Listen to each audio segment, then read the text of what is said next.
Welcome to Strange Truths and Tall Tales, the product of Newfoundland podcast. This is the place for anybody who's into Newfoundland history, stories, and culture. I'm Robert, your host and podcast guide through the curious, the legendary, and the downright strange. You might know me from my writing at Product of Newfoundland, where I dive deep into the stories of this island. With Christmas upon us, it's the perfect time to celebrate one of Newfoundland's most unique traditions, mummering, where friends disguise themselves, burst into each other's homes for a dance, and maybe even a drink.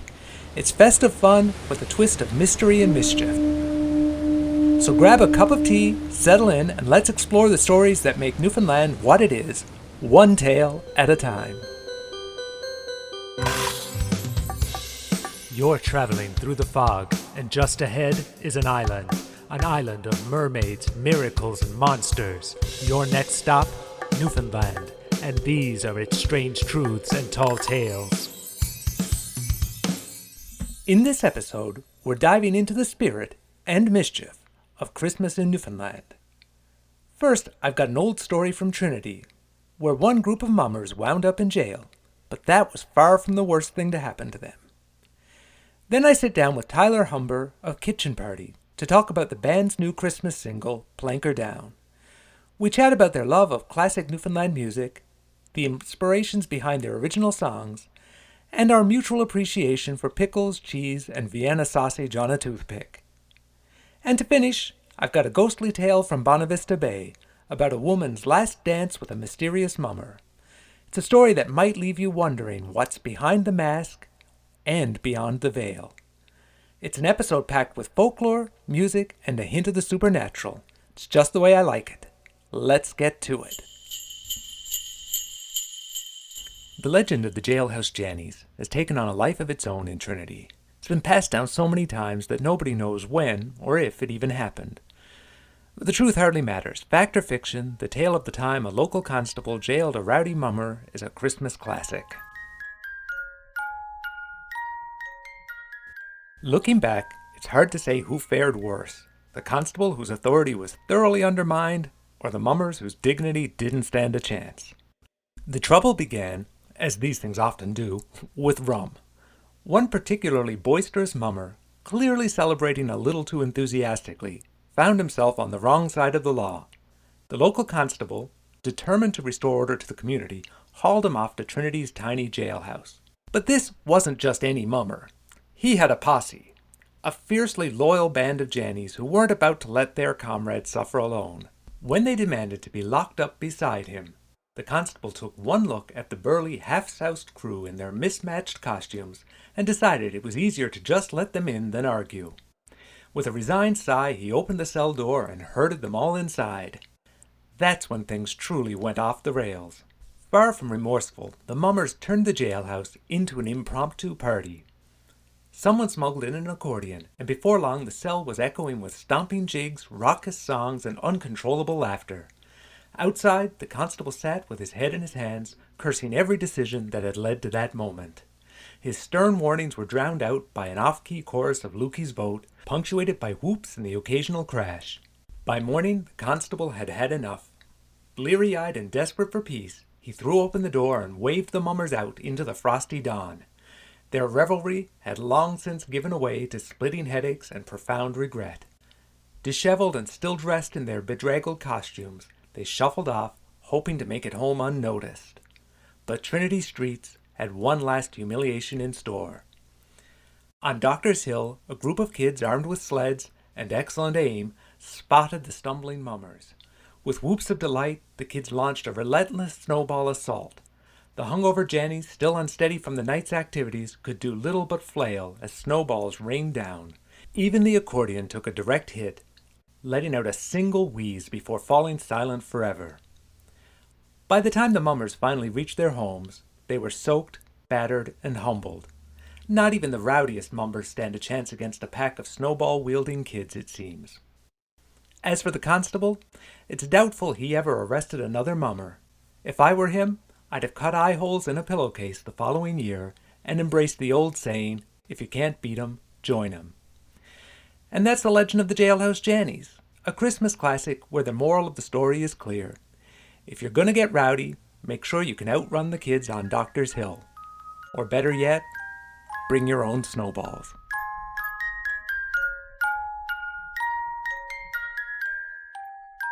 Mummering is all fun and games until someone ends up in the slammer, or slammed with a snowball.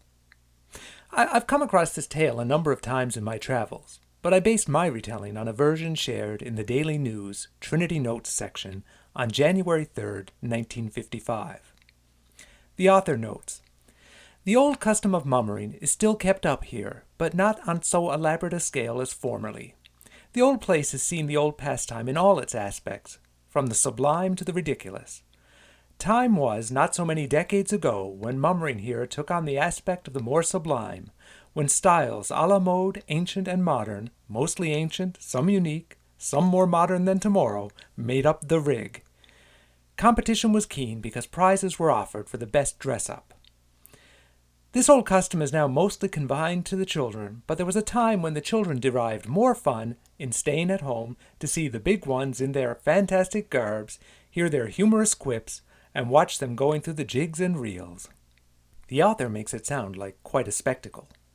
The story of the Jailhouse Jannies was recalled as part of Trinity's oral tradition, which I assume means it's more tall tale than strange truth.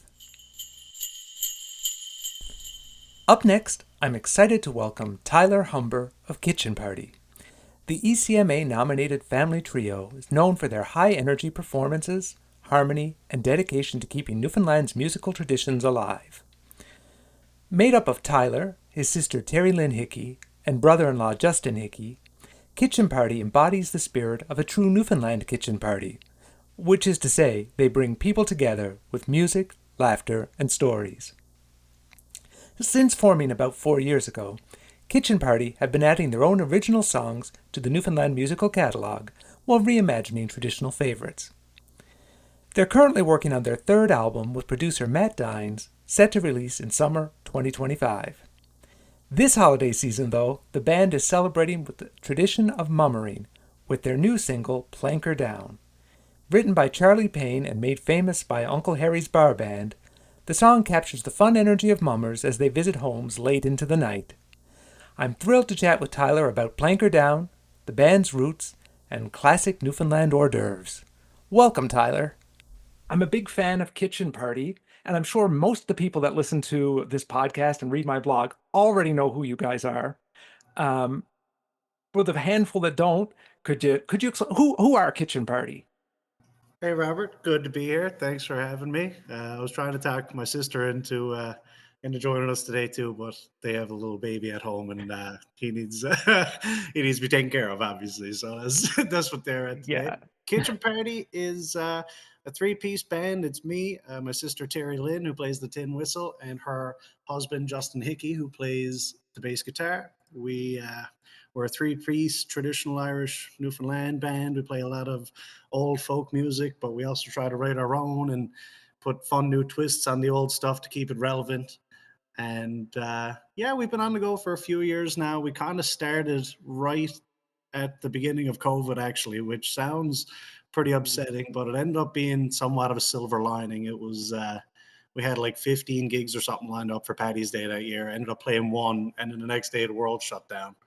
But instead of not doing anything, we did a little Facebook live stream every week. Every Tuesday, we had like 7 to 8, I think we did, and it grew and grew, and that's how we got to practice. That's how we got our name, Kitchinparti, because we play in the kitchen up to mom and dad's every week, and we kind of just got to practice in front of people while we weren't really allowed to perform in public. So it was a silver lining to an otherwise sad time. And over the past few years, we've just been growing. We're happy to be out in front of crowds now and playing festivals. And yeah, we just our newest coolest thing is that we just got nominated for an ECMA last year. We ended up not winning, but we had a blast while we were up there. It was an honor to be nominated, anyways.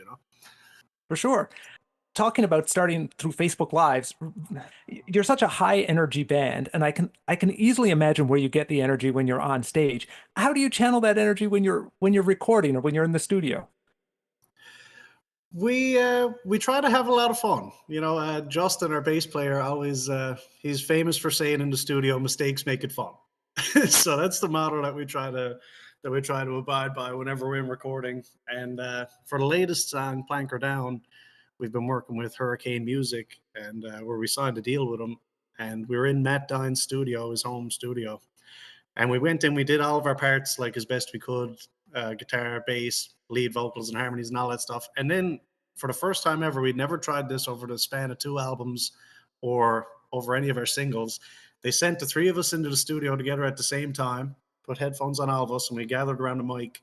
And Dave just said, all right, we're going to play the song and hit record and be as silly as you want for 3 minutes. Just shout random stuff and we'll see what sticks. And it really, in the end, I think captured our live performance. And that was our main goal with the new single. And it was Dave's main goal, helping us produce it, as to just make it as lively. Because, I mean, when you're on stage together, like you said, we have a time because we can just poke at each other and joke behind the scenes. But in the studio, I think that's going to be our new method, is just letting the three of us go in and shag around for for 3 minutes at a time.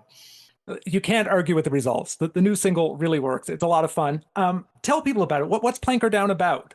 Plank Her Down is an old Uncle Harry's bar band song. And it's actually, in all honesty, it's one that we didn't really realize was a Christmas song until we sat down and had to write out all the lyrics to it, which I had a lot of fun doing. Part of me gets annoyed by it. A lot of these old Newfoundland songs you look up online and there's no lyrics or chords or anything to them, but that's part of the fun, is you sit down, you listen to it a few times, you learn it quicker, you write out the words and all that stuff. So I didn't realize it was really a Christmas song until we sat down and wrote out all the words. We were like, geez, this is about mum ring. And Dave knew that going in, which is awesome. And yeah, the whole point is this whole story of just starting at someone's house, and then you go through the whole community. You end up going to Uncle Walter's. This is my favorite story. I'm rambling a bit. This is my favorite story about recording the song. Was we reached out to the boys who wrote it, and we said, well, we can change the name Uncle Walter's in the second verse to Uncle Harry's, as like an homage to Uncle Harry's bar band. And they said, no, we'd prefer if you kept it as Uncle Walter, because Uncle Walter in real life is my dad. And he said, I put Walter's name in as an homage to him. And we were like, oh, geez, well, that's pretty cool. So that's it. And Plank Her Down, yeah, it's all, I got to give the credit to Dave Shears. He came across the song. He said, I think this would be it for you guys. We can amp it up and throw some new tunes in there. And it's a real crowd participation thing, which we love, is to get the crowd involved. And, you know, the chorus is like Plank Her Down. And we just asked them to say, yo, Plank Her Down back at us. And it works out perfectly. It's really going well. That's about all I can say about Plank Her Down. I think that's pretty good. I deliberately went back and I listened to the Uncle Harry's bar band version of it right after having listened to your version of it, just to kind of, I wanted to see what Kitchen Party, how it became a Kitchen Party song. And I got to say, you're very respectful of the original song. Like, you haven't reinvented it or anything, but you've certainly made it your own. And it does, I think, fit into your body of work pretty well. What is it? Because I mean, you do record a lot of traditional songs. What is it that Kitchen Party brings to a song to make it a Kitchen Party song? What makes something a Kitchen Party song is what I'm asking. Yeah, totally. We always try to push our vocals. That's the big thing with us. We take a lot of time to sit down and really work out how we want to harmonize together, our enunciation of certain words. We always say our vocals are our main instruments. Let's figure out how we want to sing it, and then we'll figure out the chords and stuff along with that. And we always have kind of a fondness for taking it. And we can't take credit for this. A whole Navigators and the Irish Descendants and Great Big Sea. A lot of bands do this thing where you take a song and then take a separate tune and throw it into the song. So, you know, you get something with the same time signature and just throw it in there. And that's something that we love to do too, because then you're getting two birds with one stone. Then you're not hearing the same melody over and over. We like to throw it in. Like for this one, I said to Terri Lynn, this is tell you how deadly she is at what she does. I was like, all right, yeah, this Plank Her Down said 6/8. It's in C. What do you got for that? And she hauled out her. She has a Christmas carol like book for piano, but I think it might, like the notations. She's so good at reading music. She just opened it up. She goes, all right, this one's in 6/8, and just played this. I think it's called Over the Bridge is the name of the tune in it, and played it first try. And we were like, man, that's perfect. That fits awesome. So that's kind of our method. To throw it to TL, see if she can find a tune to throw in there. And then Justin is really the big backbone of the harmonies. He kind of sits us down and figures me out, and then him and Terri Lynn will go figure out the harmonies along with it. That leads into another thing I was really curious about, because you're, well, as you say, a three-piece band, and you, in your original compositions, how do you handle writing? Do you write the songs together? Yeah, we do. It's kind of, a lot of them come together. I'll write something, and then I'll go to the two of them and be like, I got this. I don't like this. This sounds too much like something else. I need your help to get this. And then we'll sit down and do that. Um, Justin's really good at working out new melodies. I have a tough time like writing a new song. We'll say I go back to old stuff that we've done and or old tunes and stuff, and I'm like, that sounds too much like something else that we did. So Justin's really good at coming up with new melodies, and so is Terri Lynn. She'll just sit down on her whistle and figure it out. But another way that we do a lot of our originals is like, we can't take full credit for them, but finding these old recitations and just putting music to a recitation. Like on our last album, we had a song on it called Too Many Lines, and our good friend Norman Langby, he came to us with a poem he wrote, and he said, I would love it if you could put some music to this. So that was kind of the case where we were given the words and we just had to come up with what we wanted the melody to be. And then we actually brought in Aaron Collis, and he did the thing I was talking about earlier where he just took a tune, and Collis is like a tune machine. He's done more for Kitchinparti than I've ever done. Him and Peter Green are basically full-time members of Kitchinparti. And he heard it and he went, oh yeah, this tune will go great with this, it fits perfectly. And yeah, so that's kind of our approach. We sit down, I'll bring something to the table usually and be like, I need help with this, and then two of them will help and we'll figure that out, or we'll be gifted recitations. But obviously, I mean, the other two, Terri Lynn has written a pile of songs, so has Justin. We all just like to sit down and spit ideas at each other, and respectfully and all that stuff. The song Rescue from No Word of a Lie album. Yeah. Did that, what's the origin of that one? So I don't know a whole lot about it, but I knows a little bit, and I'll tell you what I knows. It is one of my favorite songs on the album. We never really do it live as much anymore because it's such an ominous, and I mean, sure, it's like 5 or 6 minutes. It's longer than a breakfast, as they say, right? So you really got to sit down and be listening to it. But yeah, we found that it was literally on a piece of paper that was up in Nan's basement or up in the attic or something like that, and it has a name at the bottom. I can't remember the name, but it's all about the boys who go out on the ice sealing, and they think they're going to get stuck, and that's going to be it for them. But the whole town rallies and comes together. They end up getting the boys back in over the cliff, and I believe it takes place there in Flat Rock down by Redhead, maybe. And okay. William Daw, maybe, is that the name at the bottom of it? I didn't know the story either. Yeah. When I started listening, when I was listening to the song, I was like, what is this about? Did this really happen? So I started researching, as I sort of do for my blog and stuff like that. And I came across a version of the lyrics. Your lyrics have expanded and have gone further than the original version. But it appeared in an old newspaper accredited to William Daw called Rescue of Flat Rock Men as a poem. So that's awesome. I can send you a link to that if you'd like. Yeah, please do. Honestly, I love hearing about, I love the origins of songs and stories and stuff. I do know that the fellas 1937. Yeah.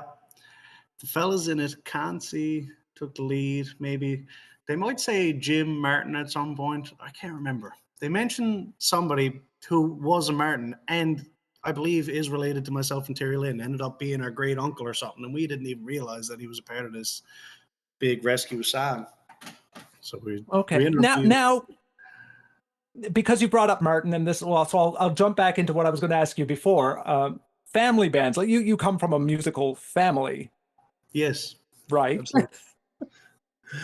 I don't know if you want to talk about that at all. How does your musical family affect the music you make today? Oh, we're very much influenced. I love talking about my family. They're all deadly. The Martin family band, like we just said, that was my my nan, my great uncle, my other great uncle, my two cousins, and my dad. And they did one album that was just for us because we were always at them boys, you got to go in and record something. Like, you have all these great songs, go in, record something. And they did like maybe 8 songs in the studio, live off the floor, and made a couple CDs for the family. But then word got out that they had done this, and then, everybody in Flat Rock wanted a CD. So then we said, well, the boys went in and did a real CD then for the rest of Flat Rock. The Martin Family second CD has all the hits, like the old Sunday Dinner. That's has become a tried and true classic of the family, and on the radio and stuff like that.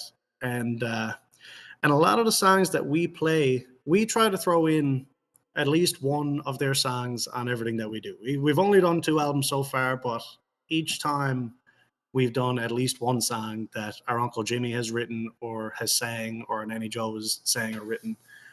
And we're really proud of our heritage when it comes to that sort of stuff.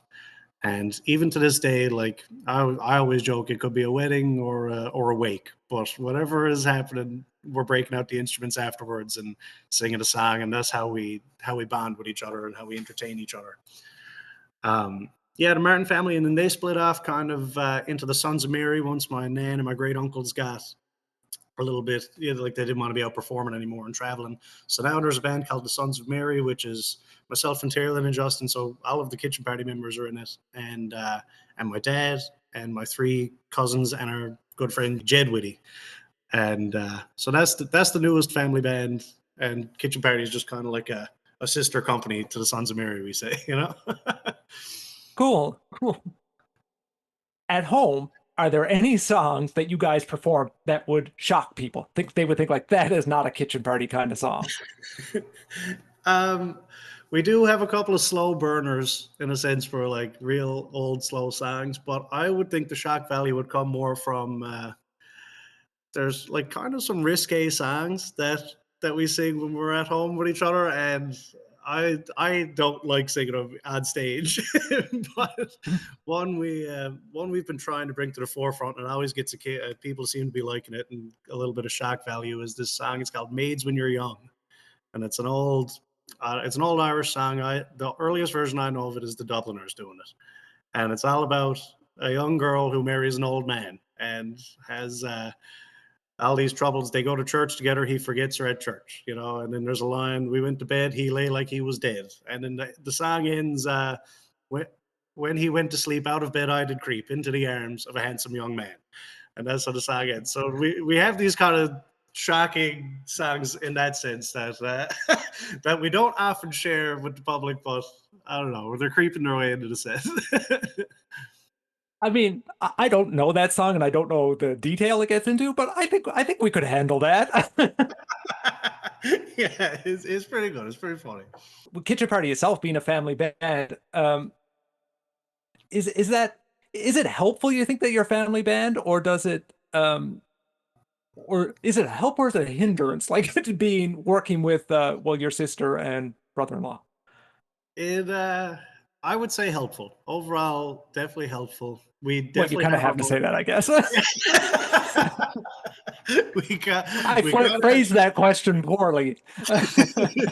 No, but it does. It really works out. We obviously, like anybody, we have our fights and our disagreements on stuff. But I mean, sure, we have a disagreement on stage. We got to see each other the next day for supper, anyways. So we we kind of don't have a choice but to work through our stuff together and really just be friends outside of family and outside of work. And that's something that I think keeps us kind of tight and at bay with each other, is that we make time to go out and have a bite of supper, or I'll go down and stay the night and hang out with them and Miles, and just make time for ourselves to be friends and not just co-workers or brothers and sisters. You know what I mean?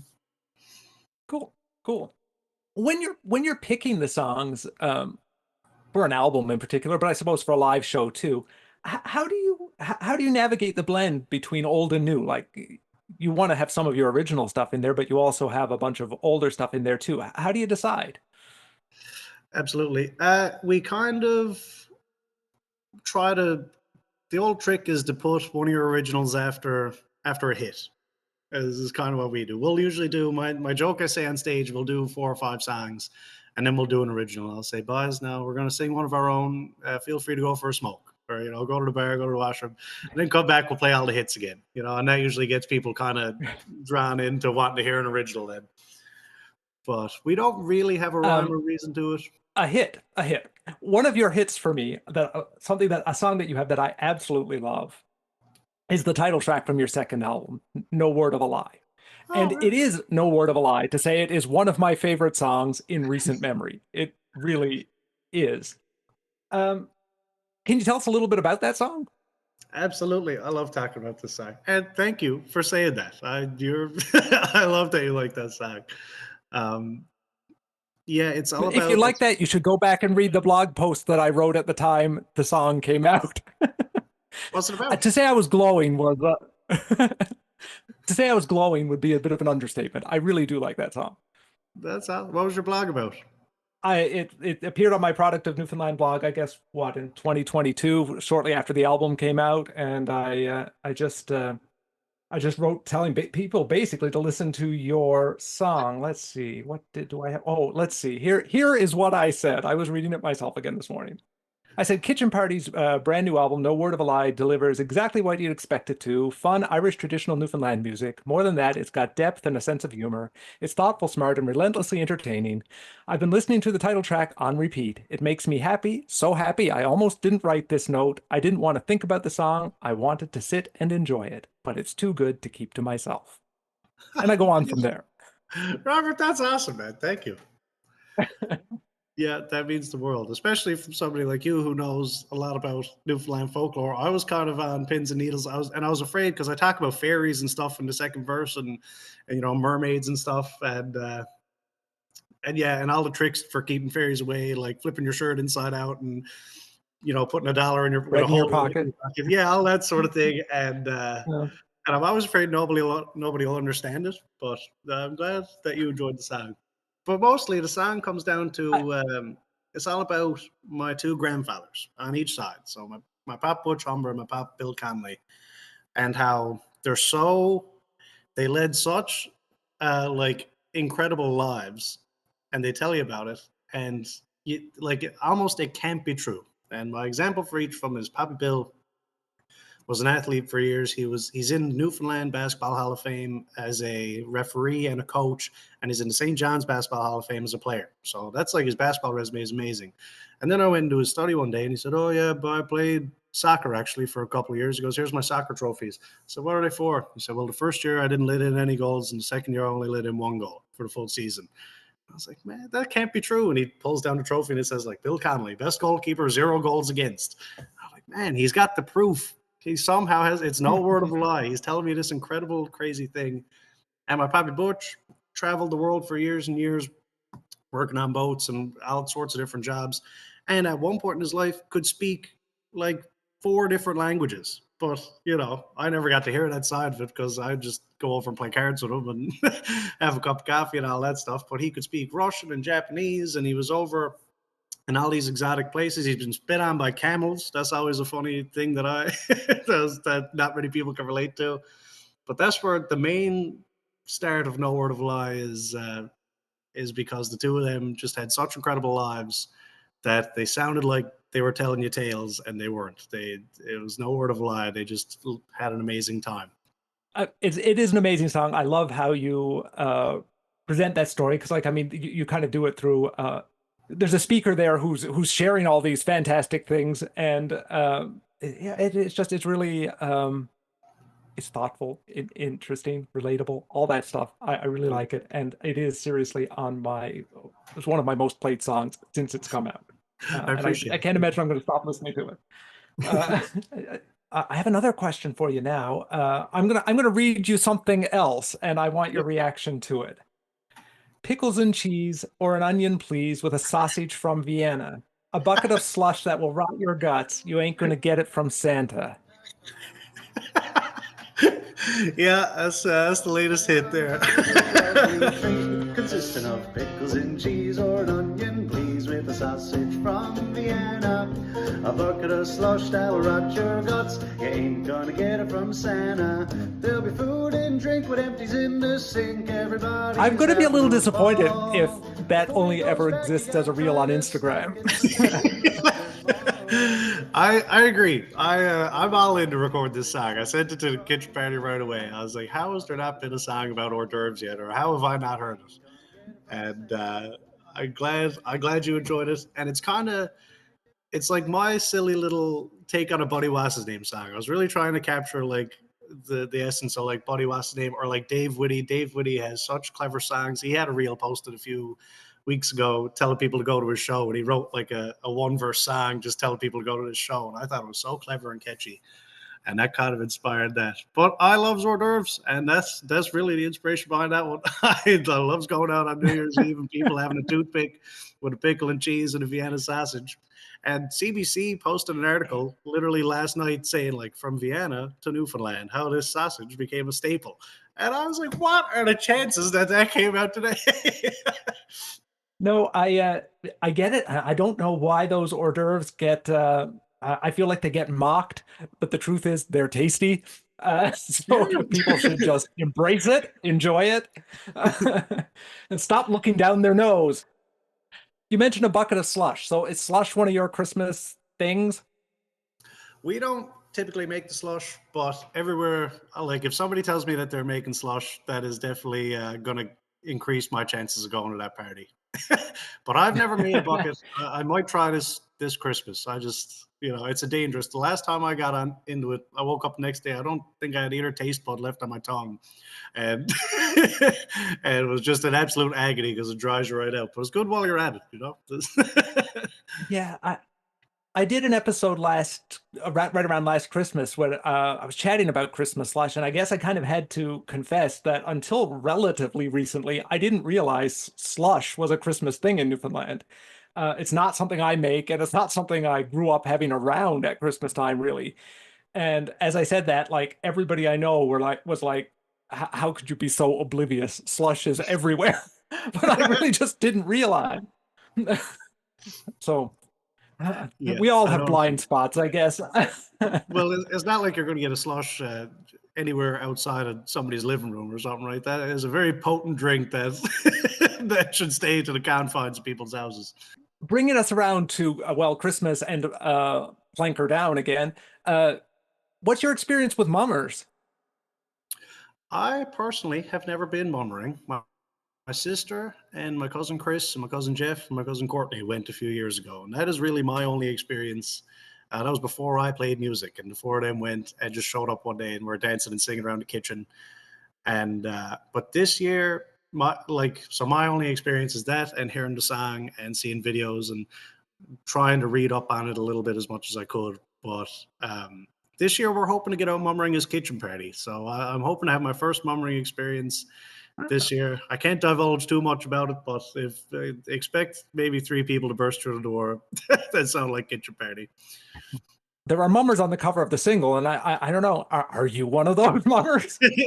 Yes, that's us. That's we were on mom and dad's front porch out there, and we had mom go up and haul the curtains off of my nan's windows and grab one of her old robes and a bra. And there's a lyric in Planker Down says in their granny gowns, and I was legitimately in my granny's gown for a cover photo.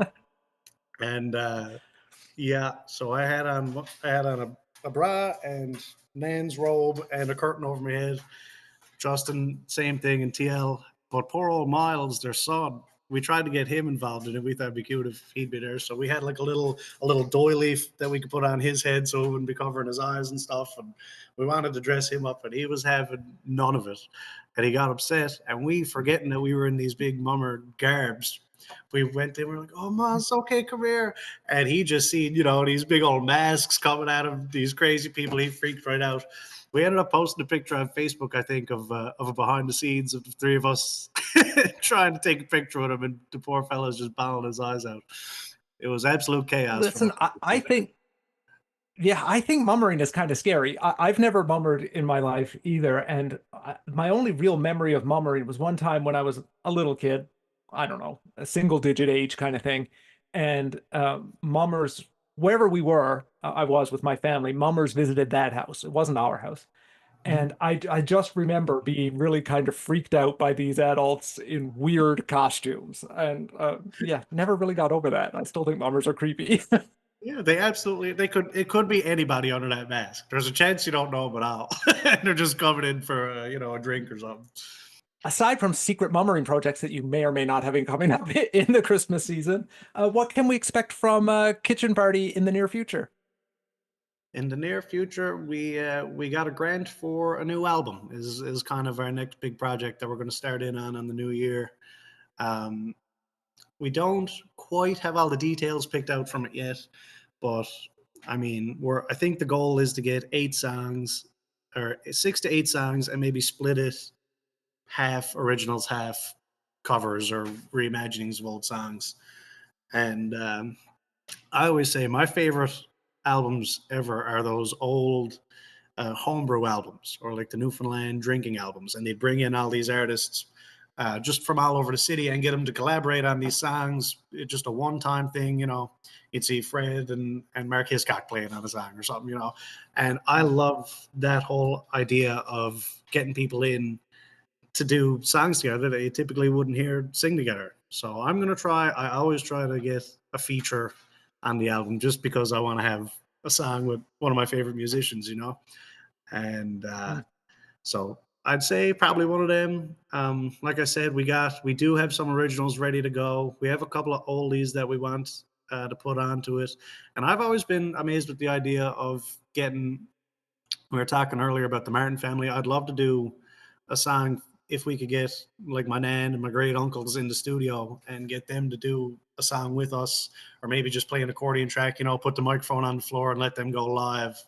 Just because I wasn't playing music when they were doing the Martin family thing. So I would love to have a song with them that, I can say, oh, I did get to play with my my great uncles and my nan.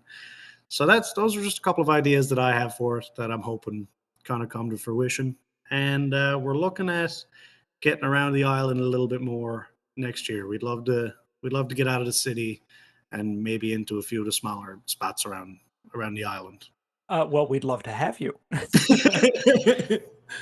Yeah, I'm in Gander, but okay, sweet. Yeah, no, definitely. I love going again. All right.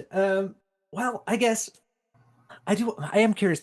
So, mummering, you're bringing mummering out there to people now. So there's tons of people now who are going to hear this song who aren't Newfoundlanders and don't know much about mummering, but you've exposed them to it through Planker Down.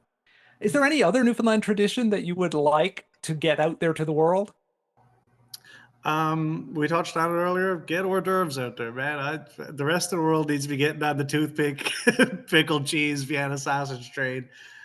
Um, this one's less of it's more of just like a flat rock tradition. Well, I suppose, the 12th night of Christmas, like January 6th, we always do a big celebration. And I think it's a proper thing that everybody should have one last celebration for Christmas after the 25th, and that's my favorite flat rock tradition. We always do a dance out at the town hall or at the community center, and every year, and we're playing it this year actually with the Masterless Men. So I guess that's something else that we got coming up to go back to what we were saying. But no, I aside from the hors d'oeuvres, they're my favorite Newfoundland tradition, I think.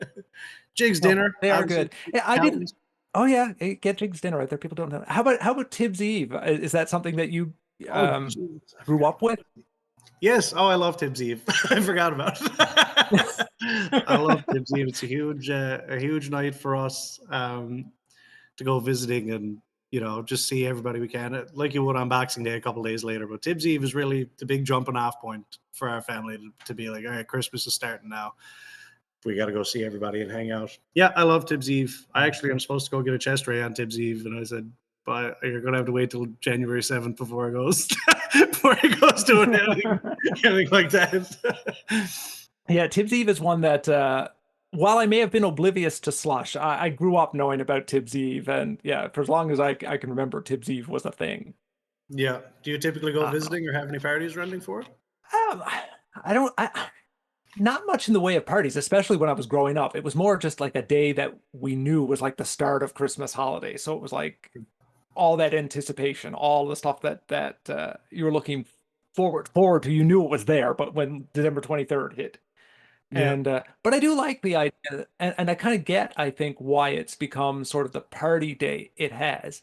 Because I imagine lots of people travel back to Newfoundland, travel back to rural communities in particular, and they're probably there by the 23rd for Christmas holidays. And one of the first things they do is get together with all the people they haven't seen since they, I don't know, moved to Alberta or wherever, doing whatever they were doing. So it just becomes a big reunion. So I imagine that that's part of why it is the way we celebrate it today. absolutely. Good take. Hey, I don't know. I'd be lying if I said I hadn't thought about it a bit in the construction of blog posts over the years, but that's sort of what I've landed on. That's awesome. I'd like to thank you very much for joining me today. It's been a lot of fun. Definitely will be looking forward to album number 3. By all means, come back on the podcast and tell me about it when the album is out here. Thanks, Robert. I had a blast, man. I definitely will come back on if I'm welcome. This has been very fun, and I can't wait. My wanting, I want the title of it to be "Poor Old Trout." That's what I want the title of the third album to be. Ah. We're still arguing about it. I think that will be. I think if you search for that online, your album will come up. Then I don't think it's going to be the name of Beyonce's new album. No. So yeah, we look forward to that. And again, thank you very much. Once again, a big thank you to Tyler Humber for joining me today. You can get Planker Down and all of Kitchinparti's music on your favorite streaming platforms. And don't forget to check out Tyler's hilarious Ode to Hors d'oeuvres, featuring pickles, cheese, and Vienna sausages. It's over on Instagram. The links to everything are in the episode description. Okay, I'm going to close things out now with something completely different. It's a brand new story. It's a ghostly tale from Bonavista Bay about a woman's last dance with a mummer. It's a story of love and loss, and maybe even the fulfillment of a Christmas promise from long ago. I call it Last Dance with a Mummer.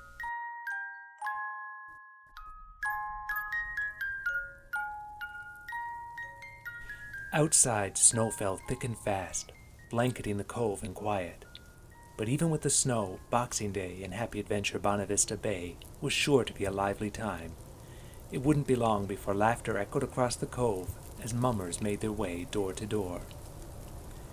Martha's house, though, stood apart. While the rest of the cove celebrated, her home was quiet and still. In the kitchen, Martha sat alone in her rocking chair, waiting for the sound of footsteps. She knew the mummers would come, if only out of kindness to an old lady who spent too many holidays alone. The fire crackled softly in the stove, and the lamp on the table cast a warm glow across the room. Nearby, a bottle of rum sat unopened, waiting for visitors who hadn't yet arrived. Christmas Day had come and gone as it always did, quietly and without fanfare. Martha had long accepted that the holiday wasn't meant for people like her. It belonged to children and families, to laughter and full houses, not to the lonely and forgotten.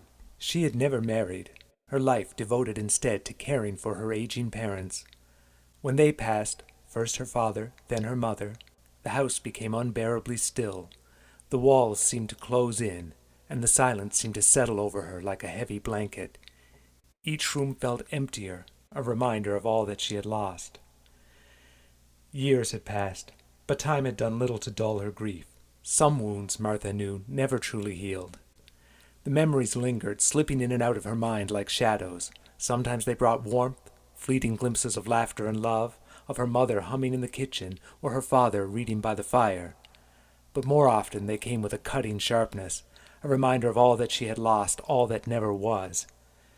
They came fiercely in the quiet hours of Christmas, when the past felt closer than the present. There was a time she had been truly happy, a time when she was young and in love. James was handsome, kind, and fierce in his devotion to her, and he wanted to spend his life with her. That was nearly 70 years ago.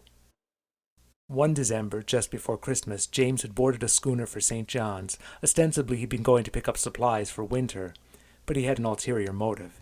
He'd promised to bring back something special for Martha, a wedding ring, a ring that would bind them together forever. But the promise was to be broken. The schooner would never return to Happy Adventure. Just as the boat left St. John's, a terrible snowstorm descended on the vessel. The crew tried all they could to save the boat. They searched desperately for a safe port, but it was not to be. The schooner ran up on the rocks. No one survived.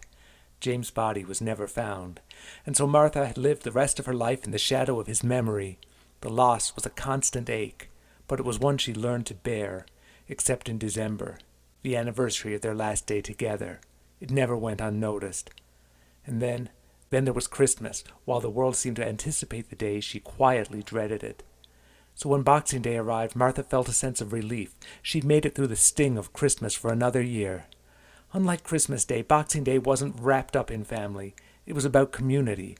For as long as she could remember, Boxing Day had meant mummers, neighbors going house to house spreading cheer. It was the one part of the season she felt she could embrace.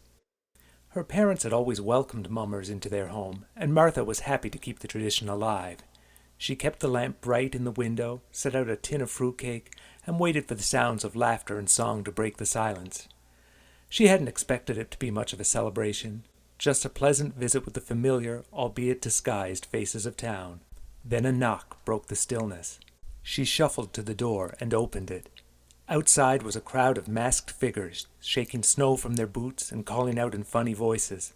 She stepped aside and they poured into the kitchen, bringing with them a rush of warmth, laughter, and noise.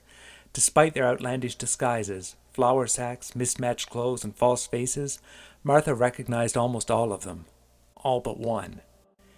He was tall, taller than any man Martha could recall in the cove. There was something about him, something quiet and gentle, yet timeless, as if he had stepped out of another era. His salt-stained coat hung heavily around him, and his face was concealed by a plain cotton mask. Still, his presence was anything but ordinary. Through the mask, his eyes gleamed, bright and piercing, holding a depth that seemed to see far beyond the little kitchen and the crowd gathered within. Martha found herself unable to look away. There was a pull to him, a quiet gravity that drew her in. The tall mummer stepped forward, his boots creaking softly on the worn floorboards. The noise of laughter and chatter swirled around them, but he was a still point in the chaos. And then he began to hum. At first, it was barely audible, a low, soft melody that grew steadily, filling the room. The tune was mournful, yet soothing, rising and falling like the rhythm of the tide. It carried a haunting beauty, tender and timeless, as though it had been born of the sea itself. The sound wrapped around Martha like a warm blanket on a cold night, stirring something deep within her. She felt herself pulled backward through the years to a time when the house was alive with voices, laughter, and love. In that moment, she felt truly alive.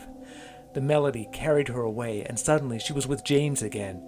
She could see his face glowing in the golden light of the setting sun, hear his laughter ringing out like music, and feel the warmth of his hand in hers.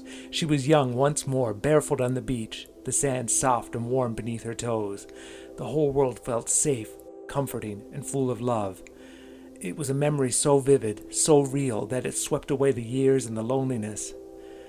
The tall mummer's song continued, gentle and steady like a heartbeat. He extended his hand toward her, and without a moment's hesitation she took it. They began to dance, slow and graceful, moving together as though time had no hold on them. Martha's body moved easily, her aches and years forgotten, as if her bones had remembered how to be young. A smile spread across her face, tentative at first, then brighter. And before she realized it, she was laughing, a clear, joyful sound that filled the room. The mummers paused to watch, their chatter fading as they took in the scene. No one in the cove could remember the last time Martha had looked so happy, so full of life. For a moment, she wasn't the lonely woman they knew. "Who is he?" one mummer whispered. "I don't know him," said another. "I'm sure he wasn't with us by the gate." Everything about the stranger seemed off. He looked like an old photograph. His clothes seemed to belong to a different generation. And most unsettling of all were his eyes. They were too bright, too knowing. If something was wrong, Martha didn't notice, or perhaps she didn't care. She was completely lost in the dance, her smile glowing brighter than the lamp flickering on the table. Nothing else mattered in that moment. When the dance came to an end, the tall mummer bowed deeply before her. With a quiet grace, he lifted her hand and kissed it gently, his touch as fleeting as a whisper. Then, without a word, he reached into his coat and pulled out a small object. He placed it carefully in her hand and folded her fingers over it, his gaze lingering for just a moment. Without a word, the stranger turned and stepped out into the night. His boots barely made a sound on the snow-covered porch as he disappeared into the swirling storm. The other mummers hesitated, glancing nervously between one another, and then hurried after him.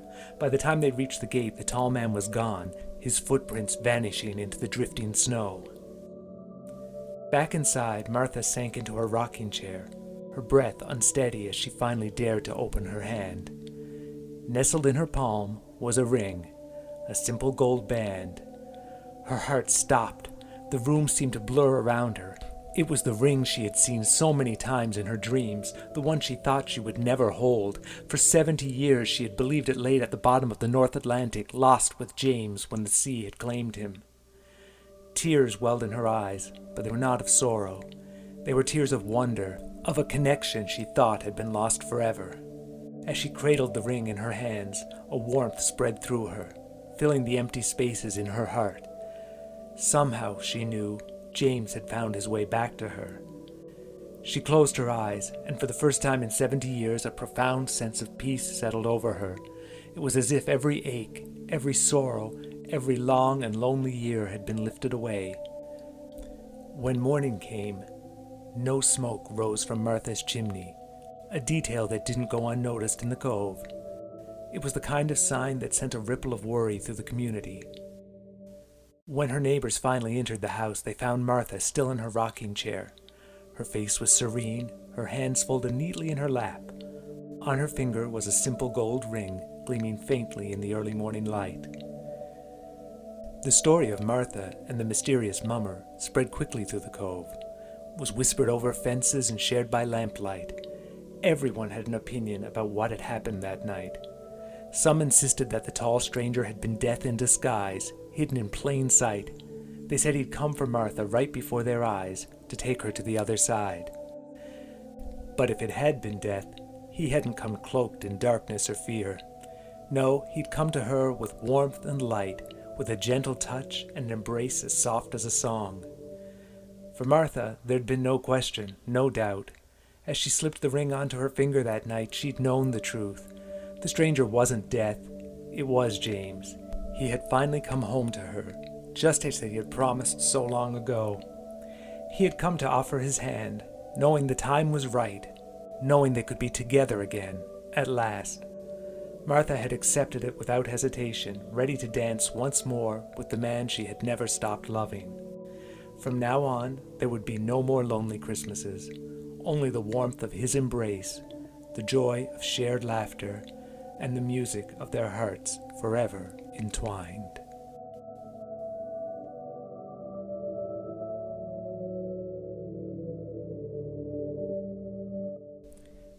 Well, I guess the story of an elderly woman's death isn't exactly your typical happy mummering story. But it can't be all jigs in the jailhouse.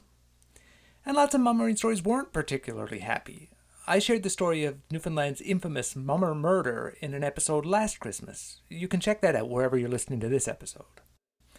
And over on the blog, I have lots more mummering and Christmas content, including my annual Newfoundland and Labrador Christmas Music Advent Calendar.